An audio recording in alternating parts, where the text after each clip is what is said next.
ನಾವು ಮೊಟ್ಟಮೊದಲು ಮುಖ್ಯಾಧ್ಯಾಪಕರಿಗೆ ಮತ್ತು ಪ್ರಭಾರಿ ಮುಖ್ಯಾಧ್ಯಾಪಕಿಯರಾದ ಎಂ.ಒ. ಜಂಗಣ್ಣನವರಿಗೆ ಮತ್ತು ಎಲ್ಲ ಗುರುಮಾತೆಯರಿಗೆ ಬಹಳಷ್ಟು ನಿಮ್ಮ ಮಕ್ಕಳು ಒಳ್ಳೆಯ ಸಾಧನೆ ಮಾಡಿಸಿದ್ದೀರಾ, ಶಿಸ್ತನ್ನು ಕಲಿಸಿದ್ದೀರಿ, ಮಕ್ಕಳ ಪ್ರತಿಭೆಯನ್ನ ಹೊರತೆಗೆಯಲಿಕ್ಕೆ ಬಹಳ ಶ್ರಮ ವಹಿಸಿದ್ದೀರಾ. ಹೀಗಾಗಿ ನಿಮ್ಮ ಒಂದು ಸಾಧನೆ ಏನಿಲ್ಲ ಪ್ರಾಮಾಣಿಕವಾದ ಸಾಧನೆ ಅಂತ ನಮಗನಿಸಿತು. ಆದ್ದರಿಂದ ಪ್ರಾಥಮಿಕ ಶಿಕ್ಷಣ ಏನಿದೆಯಲ್ಲ ಇದು ಬಹಳ ಮುಖ್ಯವಾದದ್ದು. ಮಕ್ಕಳಿಗೆ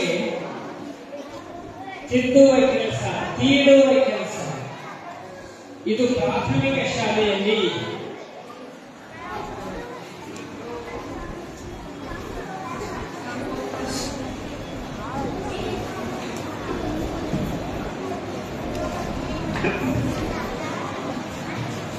ನಮ್ಮ ಶಿಕ್ಷಕರು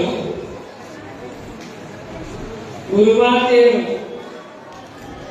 ಇಂಥ ಕೆಲಸವನ್ನ ಮಾಡುತ್ತೀವಿ. ಈ ಕೆಲಸ ಬಹಳ ಶ್ರಮದಾಯಕವಾದ ಕೆಲಸ.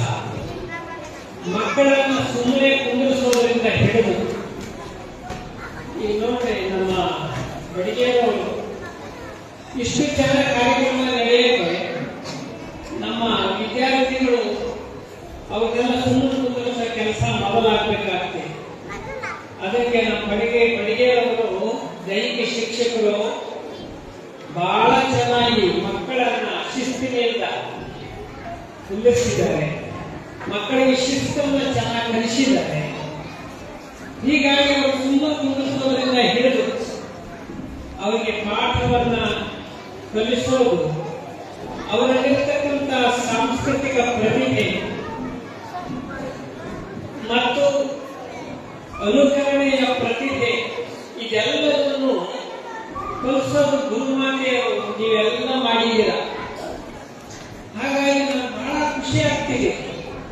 ಮನೆಯಲ್ಲಿ ಅವರ ಅಪ್ಪ ಅವರ ಮಾತನ್ನು ಕೇಳಲ್ಲ, ಆದ್ರೆ ನಿಮ್ಮ ಮಾತು ನೀವು ಹೆಂಗೆ ಕೇಳ್ತೀರೋ ಹಂಗೆ ಕೇಳ್ತಾರ. ಆ ಕಾರಣದಿಂದ ಈ ಮಕ್ಕಳಿಗೆ ಇಷ್ಟೆಲ್ಲ ಕಲಿಸಿದಿರಲ್ಲ, ಇಲ್ಲಿ ಕುತ್ಕೊಂಡು ಇಷ್ಟದನ್ನ ನಾವು ನೋಡಿ ನಮಗೆ ಬಹಳ ಸಂತೋಷ ಆಗಿದೆ. ಇದೆಲ್ಲ ನೀವು ಕಲಿಸಿದ್ದನ್ನು ನೋಡಿ. ಆದ್ದರಿಂದ ನಿಮ್ಮ ಶ್ರಮ ಬಹಳ ಸಾರ್ಥಕವಾದ ಶ್ರಮ ಅಂತ ನಾನು ಹೇಳ್ತಾ, ಮಕ್ಕಳೇ ನೀವೆಲ್ಲರೂ ಏನಿಲ್ಲ ಮನೆಯಲ್ಲಿ ನಿಮ್ಮ ತಾಯಿ ತಂದೆ ಅವರ ಮಾತನ್ನ ಸದಾಕಾಲ ಕೇಳಬೇಕು. ಅವರು ನಿಮ್ಮ ಭವಿಷ್ಯವನ್ನ ತುಂಬಾ ಚೆನ್ನಾದ ಭವಿಷ್ಯವನ್ನ ನಿರೀಕ್ಷೆ ಮಾಡ್ತಿರ್ತಾರೆ. ಅದಕ್ಕೆ ನಮ್ಮ ಮಕ್ಕಳು ಮೊಟ್ಟ ಮೊದಲು ಅವರ ಅಪ್ಪ ಅವರ ಮಾತನ್ನ ಕೇಳಬೇಕು.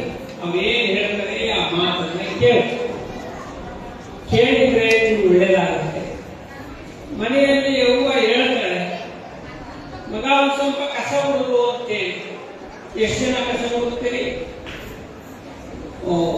ನೋಡು, ಬಹಳ ಸಂತೋಷ. ನೀವೆಲ್ಲರೂ ಏನೈತಿಲ್ಲ ಮುಂದೆ ಸಮಾಜದ ಒಳ್ಳೆ ವ್ಯಕ್ತಿಗಳಾಗ್ತೀರಿ ಅಂತ ಈಗಲೇ ಭರವಸೆ ಮಾಡ್ತೀರಿ. ಆದ್ದರಿಂದ ಬಹಳ ಹೆಮ್ಮೆ ಅನ್ನಿಸ್ತದೆ. ನೀವೆಲ್ಲರೂ ತಂದೆ ತಾಯಿ ಕೇಳಿದೆ, ಇಲ್ಲಿದ್ದರೂ ಗುರುಮಾತೆಯರ ಮಾತನ್ನ ಕೇಳ್ಕೊಂಡು ಅವರು ಹೇಳಿದ ಪಾಠವನ್ನ ಲಕ್ಷ್ಯ ಕೊಟ್ಟು ಕೇಳಬೇಕು. ಪರೀಕ್ಷೆಯಲ್ಲಿ ಚೆನ್ನಾಗಿ ಬರಬೇಕು, ನೀವೆಲ್ಲ ಪಾಸ್ ಆಗಬೇಕು ಅನ್ನುವಂಥ ಒಂದು ನೀವೆಲ್ಲ ಪ್ರತಿಜ್ಞೆ ಮಾಡಿಕೊಂಡು ನಿಮ್ಮ ಜೀವನದಲ್ಲಿ ನೀವು ಮುಂದುವರಿಬೇಕು. ನಮ್ಮನ್ನ ನಾವು ಹೈಸ್ಕೂಲ್ ಕಾಲೇಜ್ ಫಂಕ್ಷನ್ಗೆ ಬಂದ್ರೆ ಅರ್ಥ ಬಹಳ ಮನೆ ಮಾತಾಡೋ ಅರ್ಥ ಕೂತು ಹೋಗ್ತಿದ್ವಿ. ಆದ್ರೆ ಇವತ್ತೇನೈತೆ, ಈಗ ಕುಂದಿರಿಸ್ಬಿಡಲ್ಲ, ನಮಗೆ ಅವಸರ ಇತ್ತು ಹೋಗೋದು. ಅಷ್ಟಾದರೂ ಕೂಡ ನಾವೀಗ ಕೂತಿದ್ದೀವಿ. ಯಾಕೆ ಅಂತಂದ್ರೆ ನೀವೇ ನಮ್ಮ ದೇಶದ ಮುಂದಿನ ನಿಜವಾದ ಪ್ರಜೆಗಳು. ಅದರ ಸಲುವಾಗಿ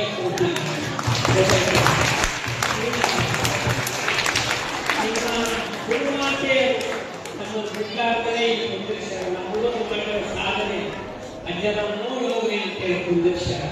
ಆದ್ದರಿಂದ ನಾವು ಇದೆಲ್ಲ ಕಾರ್ಯಕ್ರಮವನ್ನ ನೋಡಿ ಬಹಳ ಖುಷಿಯಾಗಿದೆ. ಮೊಟ್ಟ ಮೊದಲು ಒಟ್ಟಿಗೆ ಡ್ಯಾನ್ಸ್ ಮಾಡಿದ್ವಿ.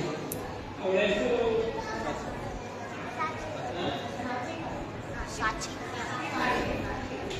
ಸಾಚಿ ಕಾಟ್ವೆ.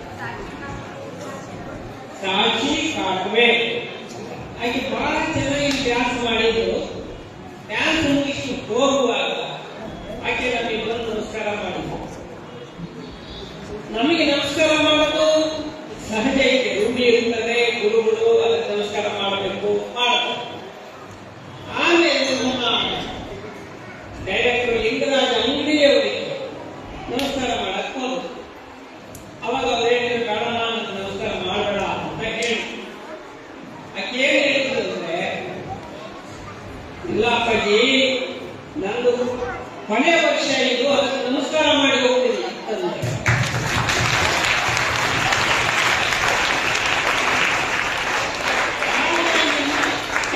ಮುಖ್ಯ ಗುರುಮಾತೆ ಮತ್ತು ಆ ಕಡೆ ಗುರುಮಾತೆ, ಈ ಕಡೆ ಮುಖ್ಯ ಇದು ಮುಖ್ಯ ಅತಿಥಿಗಳು ಎಲ್ಲರಿಗೂ ನಮಸ್ಕಾರ ಮಾಡಿ. ಎಲ್ಲರೂ ಬೇಡ ಅಂದ್ರೂ ಎಲ್ಲರಿಗೂ ಹೇಳಿದ್ದೆ ಅಂದ್ರೆ, ಇದು ನನ್ನ ಕೊನೆ ವರ್ಷ, ನಿಮಗೆಲ್ಲ ನಮಸ್ಕಾರ ಮಾಡಿ ಹೋಗ್ತೀನಿ ನಾನು ಅಂತ ಹೇಳಿದ್ರು. ಇದು ನಿಜವಾದಂತಹ ಸಂಸ್ಕಾರ ಅಂತ ಕರೀತಾರೆ.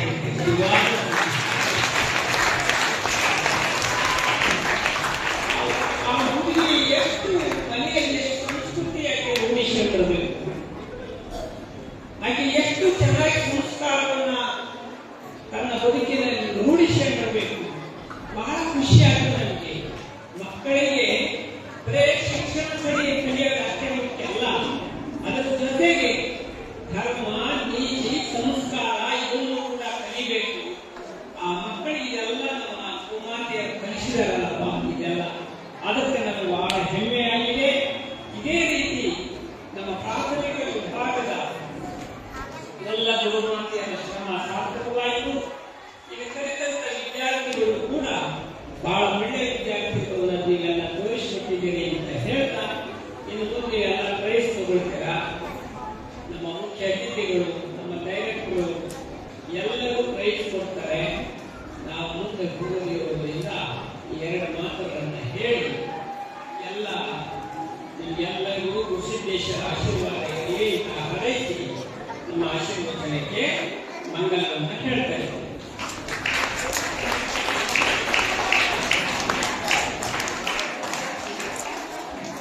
ಪೂಜೆಯು ಕಾರ್ಯಕ್ರಮ ನಿರ್ಗಮಿಸ್ತಾ ಇದ್ದಾರೆ. ಆದರೆ ಎಲ್ಲ ವಿದ್ಯಾರ್ಥಿಗಳು